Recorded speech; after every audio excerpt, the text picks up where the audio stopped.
I assume that you know, and I mentioned it last night, that this conference is in collaboration with the Baha'i international community at the United Nations, which is headed by Miss Bani Dugal, who I'm going to introduce to you now. I have to say she's a good friend, and I've known her for many years, and I have learned so much from her. She's world-traveled, sort of like an ambassador, and she's a defender of people, especially oppressed people. And so what she does is really admirable, because as you can imagine, it's not easy to do this kind of work day after day after day. So I say that because really the chair is honored to have collaborated with her office. Thank you. Ms. Bani Dugal is the principal representative of the Baha'i international community at the United Nations. As a part of the community of international NGOs at the United Nations since 1994, she is currently a member of the steering group of the NGO Working Group on the Security Council. Previously, she served as president of the NGO Committee on Freedom of Religion or Belief and co-facilitator of the NGO Working Group on UN Access, among other committees. She holds a master's degree in environmental law and a law degree from the University of Delhi in India. Prior to relocating to the United States in 1988, she practiced law before the Supreme Court in India. It is with great pleasure that I introduce to you Ms. Bani Dugal.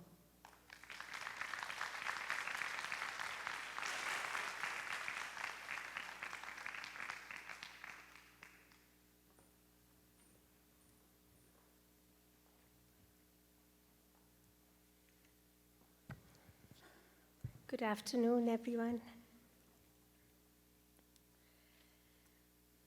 The question we are concerned with at this time is one that speaks to the highest aspirations of most, if not all, the peoples of the world.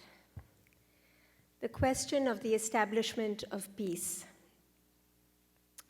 It's a perennial question that has occupied the minds of people throughout the centuries, but during our time, this question assumes new characteristics.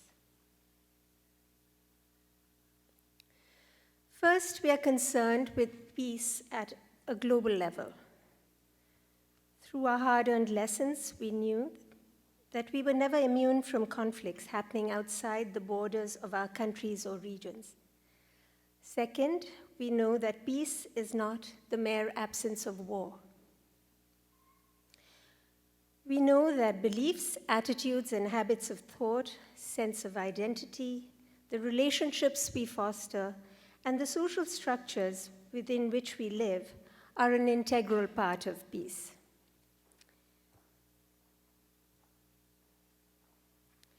The 20th century offers us many lessons about the processes of social change, the ways in which peoples and nations strive for a more just society, a society with effective governing institutions, fair-minded leaders, full employment, equal opportunity for women and men, education and healthcare for all, to name but a few. In the absence of these conditions, the world has witnessed a full spectrum of responses, from populations responding to conditions of injustice. We can look to recent history, to the waves of protests and riots that spread across the Arab world, known as the Arab Spring, the violent clashes between populations fleeing war in Syria and with the Hungarian border guards, rebel groups in Uganda and DRC, racial tensions and conflicts sweeping the United States, Iran's Green Movement, Gandhi's Salt March, student protests in Tiananmen Square. We also see examples of courage and forgiveness with Ugandan mothers whose children had been kidnapped and abducted by rebels, and their forgiveness towards those rebels. So responses to injustice have ranged from violence and revenge to struggles for change, which eschew violent means.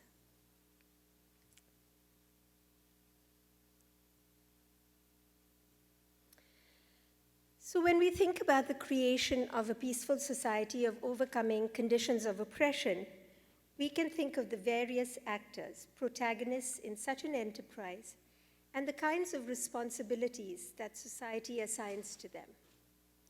At the UN, for example, it's the member states that hold primary responsibility for the protection of populations and upholding international law. It is true that they bear a special responsibility, yet they're not the only actors. We learned this morning from Anne-Marie's presentation that we have citizen action. Women's groups around the world are doing things to change their lives. The actions of ordinary individuals is equally important. Individuals who dare to speak out against injustice, which demonstrates solidarity with those at risk. Individuals who inspire and demonstrate what is possible. This is particularly important when we consider scenarios where it is the government itself that is committing crimes against its people. In such situations, a different configuration of responsibility is needed, and the international community has put in place the doctrine of the responsibility to protect, which provides measures for the international community to come to the aid of persecuted nations and peoples.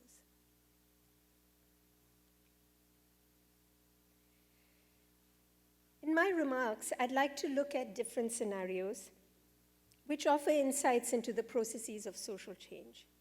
And this, after all, goes to the heart of what we are talking about. We all want peace. How do we move society in that direction, in the direction of peace?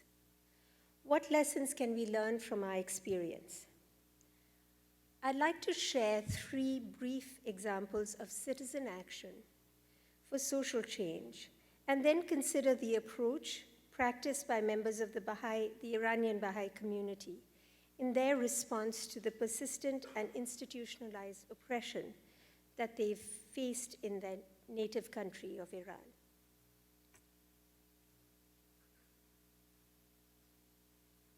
The first example I'd like to share is that of Albania during the Second World War. From this country comes the dramatic story of Albanians who are a people and a nation, who as a people and nation during World War II welcomed and protected Jews from Nazi persecution. They did this despite German occupation and at great risk to those who offered shelter to the Jews.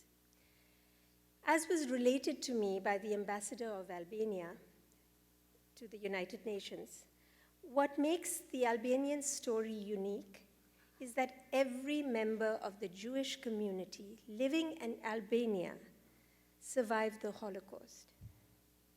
Like no other occupied country, Albania became a Jewish sanctuary, and it had 10 times more Jews within its border at the end of the war than it had at the beginning.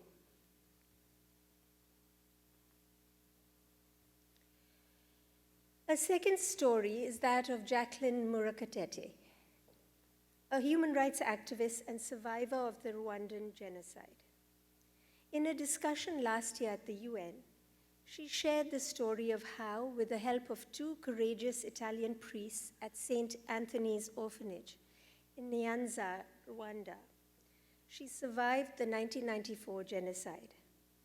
She was the only one of her family to survive, and the genocide claimed the lives of her parents and all her siblings and cousins and many other extended members of her family.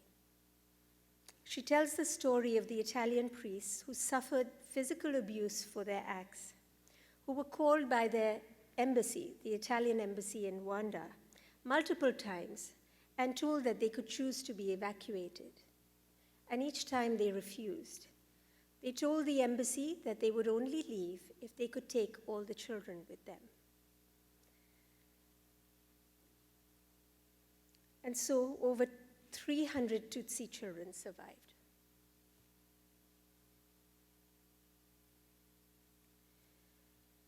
When we think of examples of courageous actions, one type often overlooked is when the members of a dominant majority breaks ranks and speaks out on behalf of an oppressed minority. This precisely describes the actions of Iranian cleric Ayatollah Abdul Hamid Masumi Tehrani.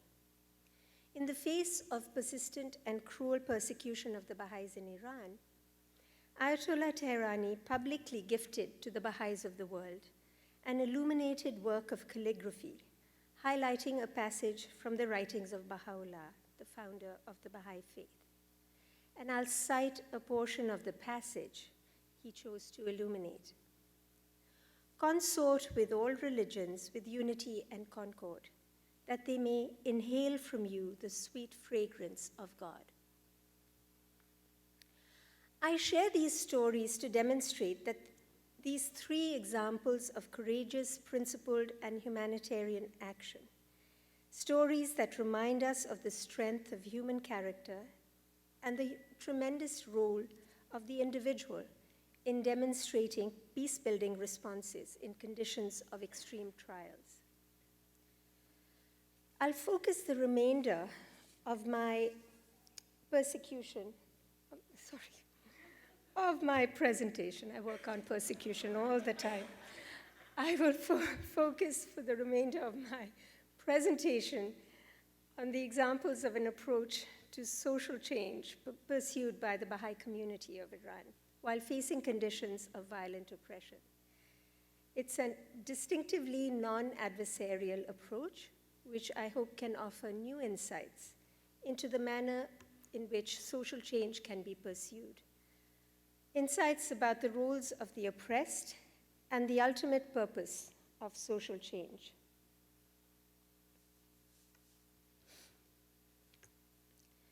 For over 160 years, the Baha'i community in Iran has been a target of recurrent waves of discrimination.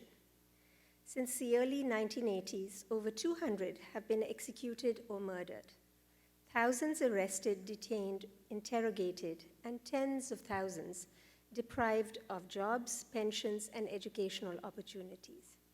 Thousands more have been forced to leave Iran.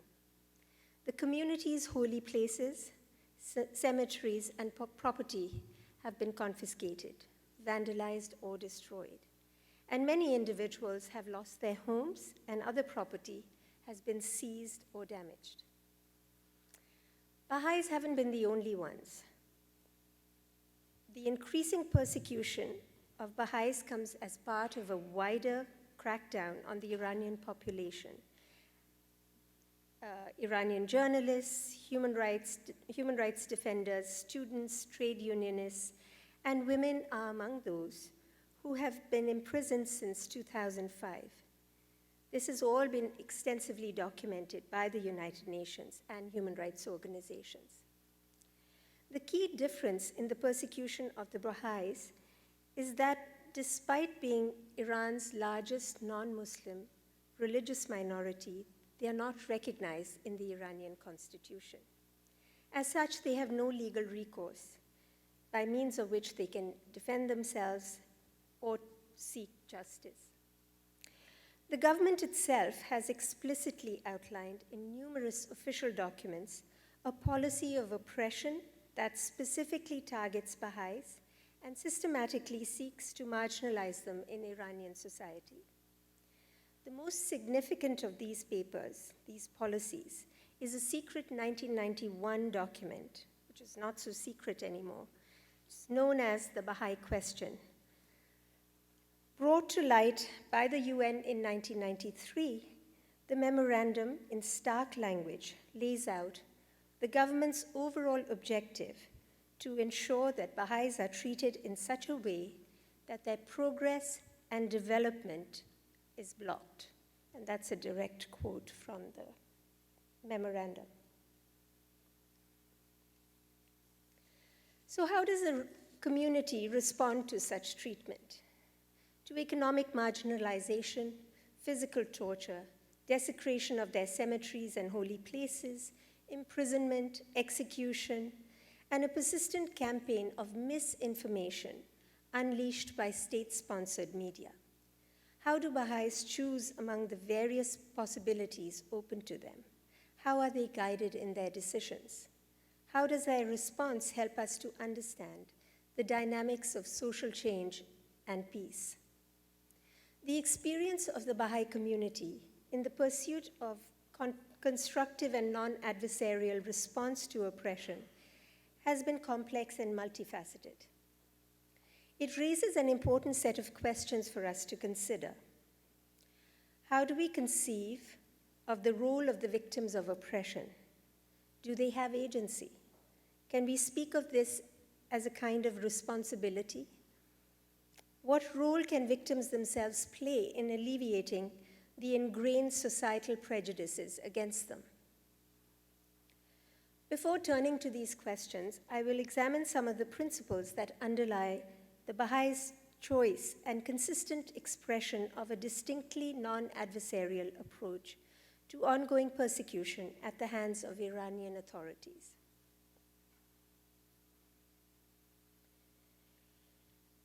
The Baha'i faith, all of its teachings are anchored in the principle of the oneness of humanity. On the surface, it may appear deceptively simple. Yet, the implications of this principle are profound and far-reaching. It has implications for all facets of society, social structures, institutions, processes of governance, relationships, values, and culture, to name a few. The Baha'i faith draws on the analogy of the human body to help to convey the operation of this principle. Within the context of the human body, millions of cells exist in mutualistic relationships, supporting the thriving of the body as a whole, which in turn supports the health and vitality of the individual cells. The relationships of mutualism bind and coordinate the actions of the cells in a manner that gives rise to the coordinated action of the human body.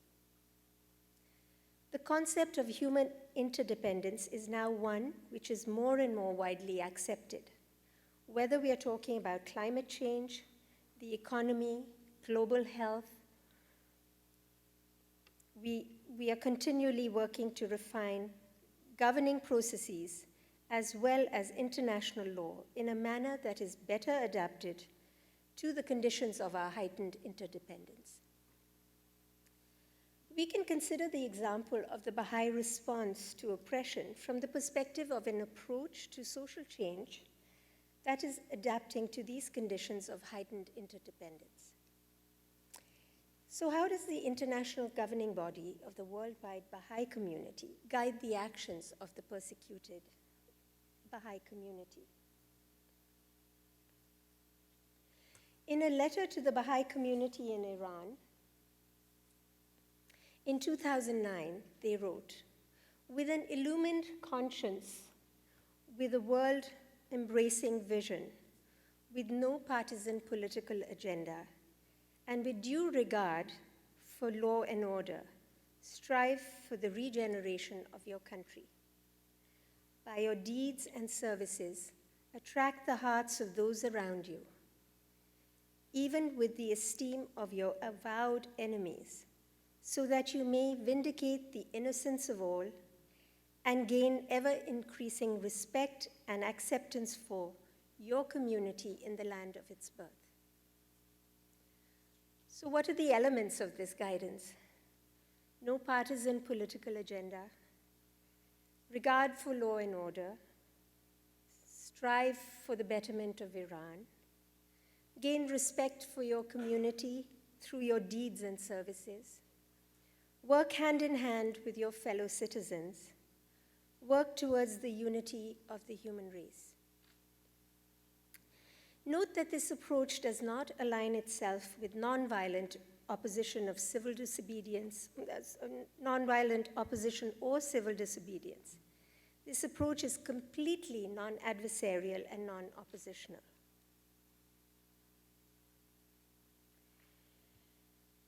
In another letter to the Iranian Baha'is, the international governing body of the Baha'i faith has stated, the proper response to oppression is neither to succumb in resignation nor take on the characteristics of the oppressor.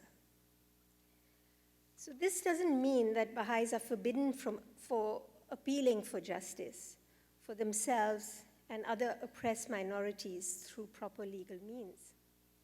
Rather, they are encouraged to use every principled means to defend themselves and others against oppression and to work towards the empowerment of oppressed people everywhere. The pursuit of rights is to be principled, confident, and persistent. Baha'is are encouraged to persevere with sincerity and earnestness to secure your rights with recourse to the law.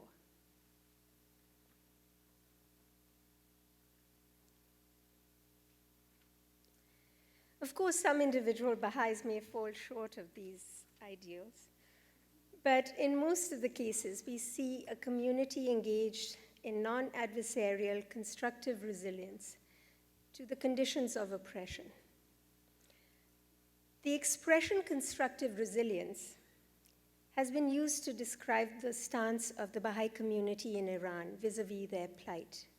The term was also used by the UN independent expert on minority issues in her 2013 report, which stated that religious minorities should consider strategies for constructive resilience in the face of persecution and project a positive role in their rehabilitation as equal in society where possible.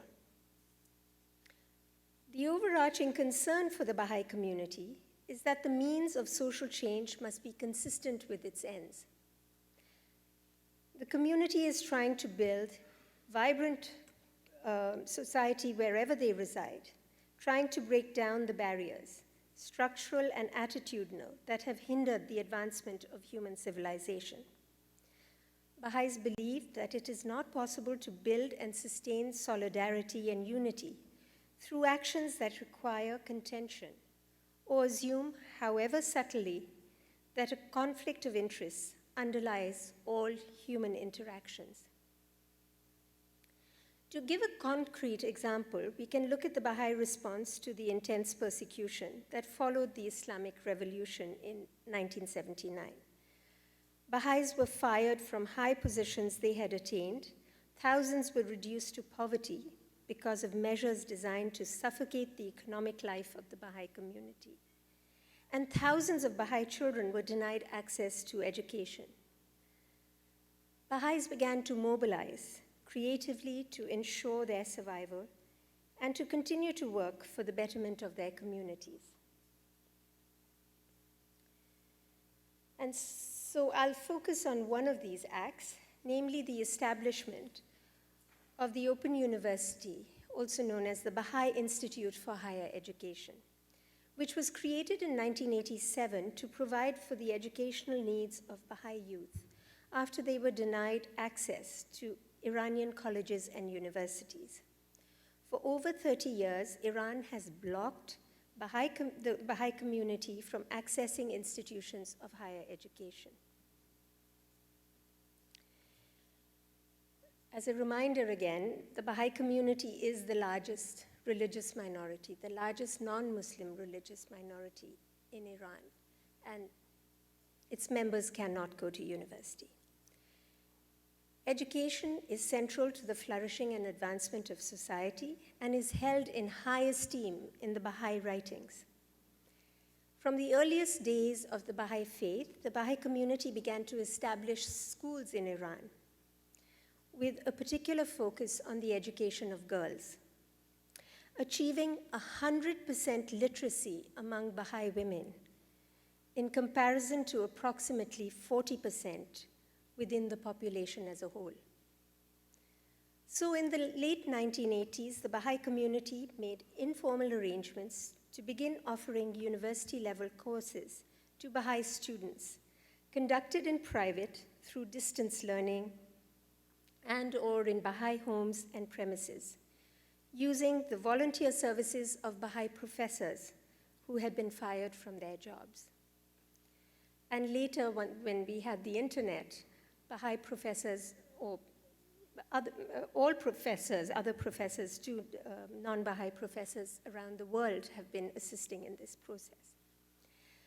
By mid-1998, the Institute had enrolled some 900 students, a faculty of more than 150 first-rate academics and instructors from around the world, and complete course offerings in 10 subject areas. It operated largely by correspondence, with small classes in private homes, but also had an infrastructure composed of various classrooms, laboratories, and libraries scattered throughout Iran. Yet its offerings were so well regarded that a handful of early graduates had managed to win admission to top-flight graduate schools overseas.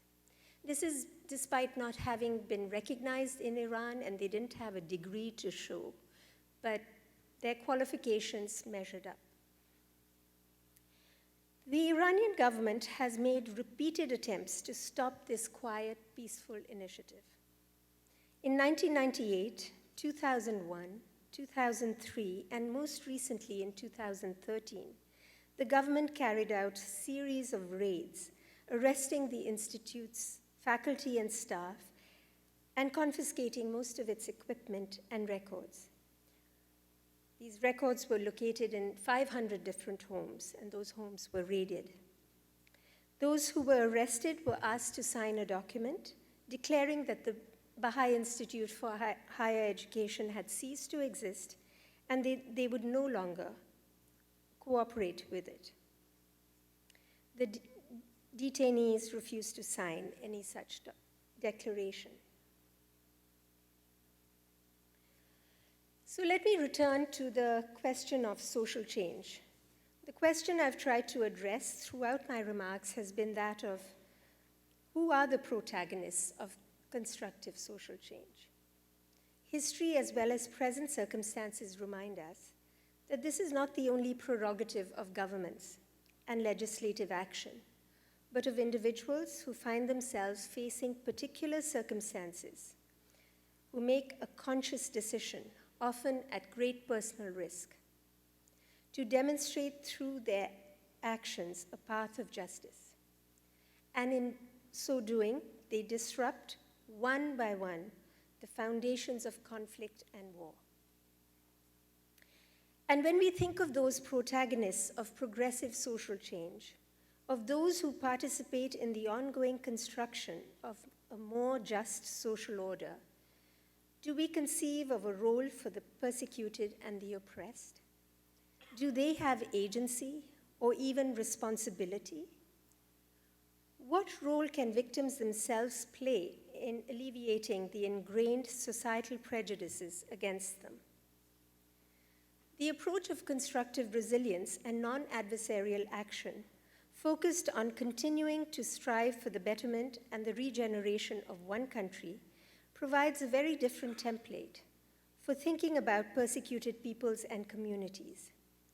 It is very different from the approach generally adopted by human rights lawyers and defenders. Rather than asking exclusively what states should do to alleviate the situation, this approach, in addition to recognizing the pivotal role of the states, asks what such victims can do. There is a rejection of victimhood, and it shifts the discourse to one of empowerment. So what can these populations do? What is the scope of action available to them? By looking at the example of the Iranian Baha'i community's response to prolonged and consistent oppression in their native country, I want to suggest that the answer is a resounding yes, that to be a victim of such oppression does not equate with the absence of agency.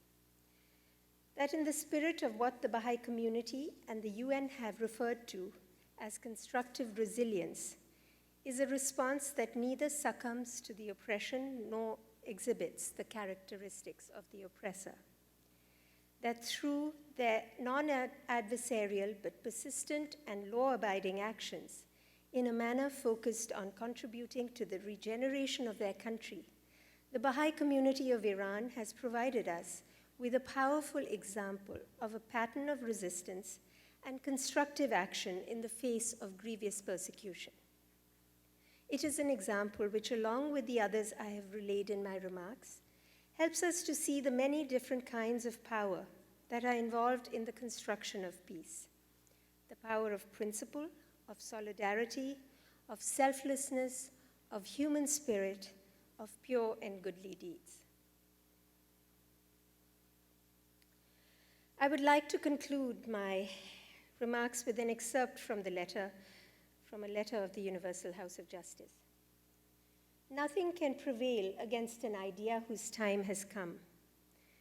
The time has arrived for freedom of belief, for harmony between science and religion, faith and reason, for the advancement of women, for freedom from prejudice of every kind, for mutual respect between diverse peoples and nations, indeed, for the unity of the entire human race.